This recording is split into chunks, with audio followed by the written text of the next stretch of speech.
যারা ম্যাগি খেতে ভালোবাসো এইভাবে ম্যাগিটা বানিয়ে দেখতে পারো, খুব টেস্টি হয় খেতে। হয়তো অনেকেই বানাও, আমিও বানাই।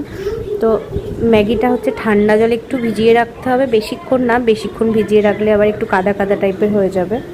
তো অল্প কিছুক্ষণের জন্য ঠান্ডা জলে একটু ভিজিয়ে রাখতে হবে, একটু ম্যাগিটা ভেঙে দিতে হবে। আর আলুটা ভালো করে মানে চাউমিনের মতো করে কেটে নিয়ে নুন হলুদ মাখিয়ে রেখে যেরকম আলু ভাজা করা হয় ওইভাবে ভেজে নিতে হবে। আর এটা আমি ভেজ বানাচ্ছি, কিন্তু এটার মধ্যে পেঁয়াজ ডিম যেরকম চাউমিন বানায় সবই দেওয়া যেতে পারে। তো ওইভাবে বানিয়ে তারপরে আলুটা ভাজা হয়ে গেলে পেঁয়াজ লঙ্কা ডিম সব ভাজা হয়ে গেলে ওর মধ্যে ওই ভেজানো ম্যাগিটা একদম জলটা নিকড়ে ফেলে দিয়ে ওর মধ্যে দিতে হবে।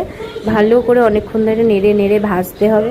ভাজা ভাজা হয়ে গেলে তারপরে উপর থেকে ম্যাগি মশলা দিয়ে আরও বেশ কিছুক্ষণ ধরে ভেজে ভেজে নিলেই ম্যাগিটা রেডি। আর খুব টেস্টি হয়, খেয়ে দেখো একবার। এই যে ম্যাগিটা, মানে এটা ক্যামেরায় মানে যেহেতু রাত্রে ভিডিও করছি ক্যামেরায় কালারটা খুব একটা ভালো আসছে না, কিন্তু সামনে থেকে খুব সুন্দর দেখতে লাগছে।